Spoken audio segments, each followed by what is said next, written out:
Hello everyone, my name is Meenakshi, Assistant Professor in Commerce from Government College Aharwala, Bilaspur, Yamunanagar.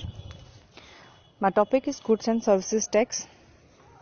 BCom students के लिए ये GST का जो subject है 5th same में उससे रिलेटेड है। फर्स्ट ऑफ ऑल इसका मीनिंग देख लेते हैं कि व्हाट इज टैक्स। पहले हम डिस्कस करते हैं कि जो टैक्सेशन पॉलिसी होती है plays an important role in the financial and economic development of a country. Tax क्या है? A tax is levied by the government on individual or companies to meet the expenditure which is required for the public welfare। सबसे पहले तो ये बताया गया है कि जो टैक्सेशन पॉलिसी है वो किसी भी कंट्री की इकोनॉमिक डेवलपमेंट में एक इम्पोर्टेंट रोल प्ले करती है, क्योंकि टैक्सेशन पॉलिसी के थ्रू जो है गवर्नमेंट के पास रिसोर्सेज कलेक्ट होते हैं और उन रिसोर्सेज का यूज जो है पब्लिक वेलफेयर के लिए किया जाता है। और टैक्स किन के ऊपर अप्लाई होता है? For example, A tax is applied on income that a person makes during the year, कि एक पर्सन जो during the year income earn करता है उसके ऊपर जो है वो टैक्स लिया जाता है। डायग्राम से हम समझ लेते हैं what is tax. Tax is a compulsory and legal collection of money by the government for public welfare. Next आता है कि जो टैक्स है वो कितनी तरह का होता है। तो there are 2 types of tax. First is direct tax and another is indirect tax. What is direct tax? Direct tax in which burden can be shifted to other. Direct tax is that burden cannot be shifted to others, for example income tax, and indirect tax means burden can be shifted to some other person, for example GST. Direct tax वो tax है जो उसी person पे लगाया जाएगा और उसी से ही कलेक्ट किया जाएगा, किसी अदर पर्सन के ऊपर इसका बर्डन नहीं जाएगा। जबकि जो इनडायरेक्ट टैक्स है उसका बर्डन जो है अदर पर्सन तक शिफ्ट किया जा सकता है या किया जाता है, जैसे कि जीएसटी। यहां पे हम समझ लेते हैं कि हमारे पास जो जीएसटी है वो भी एक इनडायरेक्ट टैक्स है, लेकिन जीएसटी से पहले बहुत सारे इनडायरेक्ट टैक्सेस जो हैं वो अप्लाई किए जाते थे। जीएसटी एक सुधरा हुआ रूप है बाकी जो पहले इनडायरेक्ट टैक्सेस लगाए जाते थे। तो इसके लिए सबसे पहले जो goods and services tax could be introduce, कि जो पहले मतलब कि जीएसटी अप्लाई होने से पहले जो इनडायरेक्ट टैक्सेस लगाए जाते थे तो उसका स्ट्रक्चर जो है इंडिया में कैसा था। यहाँ डायग्राम से आप देख सकते हैं कि सबसे पहले क्या है, बाइंग रॉ मटेरियल। किसी भी मैन्युफैक्चरर ने रॉ मटेरियल को खरीदा है और उस रॉ मटेरियल को जब खरीदा है तो उसके ऊपर उसने वैट पेड किया है, ठीक है, वैल्यू एडेड टैक्स वो पे किया है। फिर उसने मैन्युफैक्चरर ने वो बेचा है माल किसको? सेल टू होलसेलर या वेयर हाउसिंग में। फिर वहां पे भी वैट अप्लाई हुआ और प्लस एक्साइज ड्यूटी। फिर सेम दोबारा उस होलसेलर ने किसको बेचा? सेल टू रिटेलर, वहां पे फिर वैट अप्लाई हुआ और फिर रिटेलर से फाइनल सेल टू कस्टमर, वहां पे फिर वैट अप्लाई हुआ। यहाँ कहने का मतलब है कि टैक्स ऑन टैक्स की जो ये प्रोसीजर है वो लगातार चलता जा रहा है। हर प्रोसीजर में, हर स्टेप में जो है वो वैट अप्लाई होता है। मतलब जब तक वो कस्टमर तक पहुंचता है गुड्स या सर्विसेज तो उसका जो प्राइस है उसकी एक्चुअल प्राइस से कई गुना बढ़ जाता है और इसका जो बर्डन है वो इनडायरेक्ट वे में जो वहन करता है वो किसके ऊपर है? वो है कस्टमर के ऊपर। लेकिन ये जो टैक्स है इसके बाद एक रिफॉर्म करने की जरूरत थी जिसको नाम दिया गया जीएसटी। तो जीएसटी क्या है? जीएसटी कहते हैं, जीएसटी है goods and services tax. Goods and services tax is known as the indirect tax, या हम उसको कह सकते हैं it is an indirect tax. GST is known as a goods and services tax. It is an indirect tax which has replaced many taxes in India such as excise duty, VAT, service tax. The Goods and Services Tax Act was passed in Parliament on 29th March 2017 and came into effect on 1st July 2017.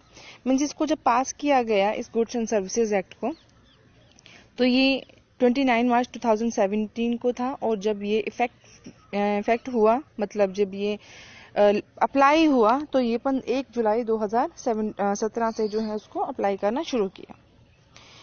ये था GST की। GST क्या है? ये एक replacement है many other indirect taxes की, और एक सिंगल टैक्स जो है, वन नेशन वन टैक्स जिसको हम क्या कहते हैं, कि वन नेशन वन टैक्स जो है ये अप्लाई हुआ, और इसका नाम जो दिया गया वो दिया गया जीएसटी। अब जीएसटी जो है हमारे पास 4 तरह से होता है। जो जीएसटी को है 4 पार्ट्स में डिवाइड किया गया है। First is CGST, central goods and services tax. Second is state goods and services tax. Third है UTGST, union territory goods and services tax. और फोर्थ है IGST, integrated goods and services tax. इनका meaning क्या होता है? हमारे पास 2 तरह की सप्लाई होती है, एक होती है इंटर स्टेट और एक होती है इंट्रा स्टेट।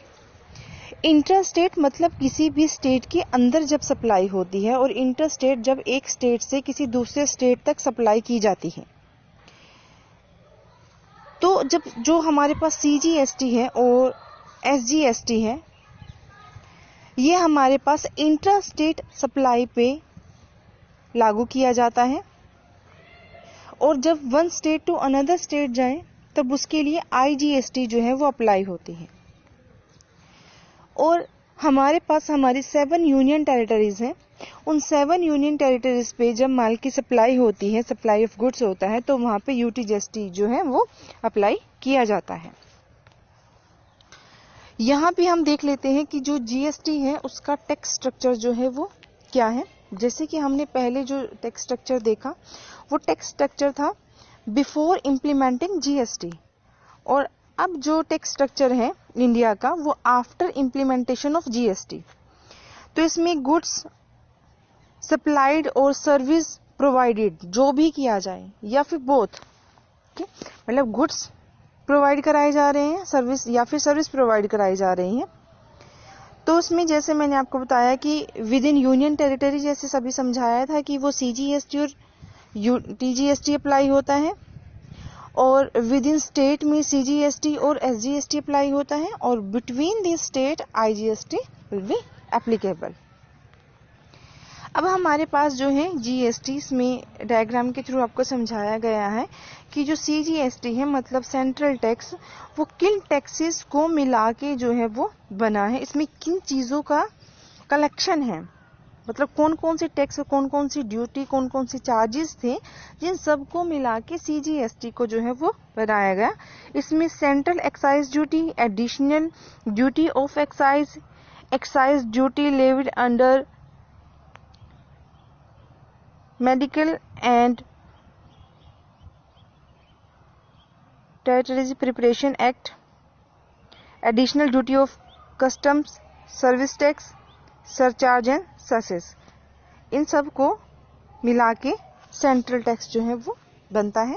इसी तरह से जो स्टेट टैक्स है, state tax is to be subsumed is surcharge and cesses, purchases, entry tax, luxury tax, tax and lottery, betting and gambling, central sales tax, entertainment tax not levied by local bodies, state VAT and sales tax. इन सब को मिला के हमारे पास state tax जो है वो एक सिंगल टैक्स जो है वो स्टेट में अप्लाई होता है। पहले ये सारे इनडायरेक्ट टैक्सेस जो हैं वो अप्लाई होते थे।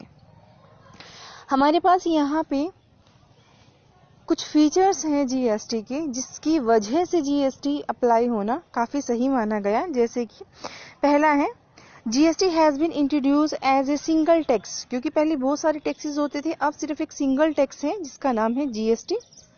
यूनिफाइड टैक्स रिफॉर्म है, एक बहुत सुधरा हुआ रूप है। It has eliminated many existing indirect central and state taxes like central value added tax, special additional duty of custom, service tax and VAT and converted them into a single tax that is called GST. Second है हमारे पास, one of the most prominent GST feature in India is the input tax credit. What do you mean by input tax credit? क्या होता है input tax credit? Input tax credit हमारे पास जो cascading effect है उसको खत्म करने का एक हथियार है। अब कैस्केडिंग इफेक्ट क्या होता है? कैस्केडिंग इफेक्ट होता है टैक्स ऑन टैक्स। जब टैक्स के ऊपर बार बार टैक्स लगा जाए तो उसको हम कैस्केडिंग इफेक्ट बोलते हैं। जैसे हमने देखा कि मैन्युफैक्चरर ने जब रॉ मटेरियल खरीदा तो वेट पे किया, फिर उसने जो है होलसेलर को पे किया, जब बेचा माल तब वहां से वेट जो है उन्होंने पे किया, फिर आगे रिटेलर को बेचा तो फिर वहां पे वेट लग गया, फिर आगे जब बेचा कस्टमर को तो वहां पे वेट लग गया। तो वो क्या था कि हर बार एक वेट जो लग के वैल्यू बनती है उसके बाद फिर दोबारा उसके ऊपर जो है वो वेट अप्लाई हुआ, मतलब कि टैक्स ऑन टैक्स था। यहाँ पे क्या है, आईटीसी का मतलब क्या है, इनपुट टैक्स क्रेडिट का मतलब क्या है कि मान लीजिए आपने माल रॉ मटेरियल खरीदते हुए 50 रुपए टैक्स पे किया और आपने उस माल को तैयार माल में कन्वर्ट किया और फिर उसको सेल किया तो आपने 80 रुपीज जो है वो टैक्स पे किया। ठीक है, तो आपको यहाँ पे इनपुट टैक्स क्रेडिट मिलेगा। अगर देखा जाए तो 50 पहले और 80 बाद में, मतलब कि 130 हुआ टैक्स। लेकिन यहाँ पे आपको 130 टैक्स पे नहीं करना क्योंकि आप already 50 rupees at the time of purchasing raw material tax आप पे कर चुके हो, तो वो आपका लेस हो जाएगा। मींस अगर आपका जो आपका आउटपुट है उस पे अगर आपका 80 रुपीज टैक्स है तो इनपुट पे जो 50 रुपीज टैक्स था वो माइनस हो जाएगा, मतलब आपको 30 रुपीज ही ओनली टैक्स जो है वो पे करना पड़ेगा। तो ये होती है हमारे पास आईटीसी। इससे क्या है, इससे रिमूव हो गया जो कैस्केडिंग इफेक्ट था, टैक्स ऑन टैक्स जो लगता जा रहा था वो रिमूव हो गया। अब है हमारे पास, I will show you third, ये है कि जो एमएसएमई है, स्मॉल मीडियम एंटरप्राइजेस हैं, उनकी अगर annual turnover up to 1 crore और ₹75 लाख इन स्पेसिफाइड स्टेट, कुछ स्टेट ऐसी हैं उनमें जो लिमिट है वो 75 लाख की है और बाकी जो अदर स्टेट्स हैं उनमें जो लिमिट है वो 1 करोड़ की है। अगर इस तरह की कोई टर्नओवर होती है, साल की अगर टर्नओवर होती है एमएसएमई की, तो they can also voluntary opt the composition scheme. अब ये कॉम्पोजिशन स्कीम क्या है? कॉम्पोजिशन स्कीम क्या होती है? In this scheme the business can pay a fix GST of 1% on their turnover, मतलब वो अपनी टर्नओवर पे सिर्फ 1% जो जीएसटी है वो पे करेगा। However such business can not be use input tax credit benefit. और ये जो फर्म होती हैं जो 1% ही जीएसटी पे करती है, मतलब जो कॉम्पोजिशन स्कीम के अंदर आई है, वो फर्म जो है वो इनपुट टैक्स क्रेडिट की फैसिलिटी नहीं ले सकते, because they already having a composition scheme facility, क्योंकि उन्होंने ऑलरेडी जो कॉम्पोजिशन स्कीम है उसकी फैसिलिटी जो है वो ऑप्ट कर रखी है। और उसके बाद है हमारे पास fourth feature, GST has 4 tier tax structure. अब हमें ये पता होना चाहिए कि जीएसटी के अंदर टैक्स तो लगता है, लेकिन जो टैक्स लगता है वो कितनी तरह से लगता है, मतलब उसकी जो स्लैब्स बनी हुई है वो कैसी है। यहाँ पे 5%, 12%, 18% एंड मैक्सिमम अप टू 28% तक जो है जीएसटी की रेट्स होती हैं। तो मिनिमम नील भी होता है, ठीक है, कई जगह जीएसटी नहीं भी अप्लाई होता, 0 होती है, कई जगह 5% है, कई जगह 12% है, कई जगह 18% है और कई जगह जो है आपकी 28% है। All the goods and services can be taxed as per this tax structure. Many of the essential commodities such as food items do not have any GST। जैसे मैंने बताया था कि उनके ऊपर कोई GST नहीं पे की जाती, एक्सपोर्ट पे भी नहीं की जाती। Improved transparency and cheaper goods and services are two of the biggest advantage of this four tier structure। मतलब कि ट्रांसपेरेंसी को इम्प्रूव करना, कि बिल्कुल सही तरीके से टैक्स को अप्लाई किया जा सके, टैक्स ऑन टैक्स वो कैस्केडिंग इफेक्ट है उसको खत्म किया जा सके। ये जो सर्विसेज प्रोवाइड कराई जा रही हैं जीएसटी के through, they are two of the biggest advantage of this tier structure. Thank you so much. Hopefully आपको ये जीएसटी का जो एक इम्पोर्टेंट टॉपिक है वो आपको समझ में आया होगा। Thank you.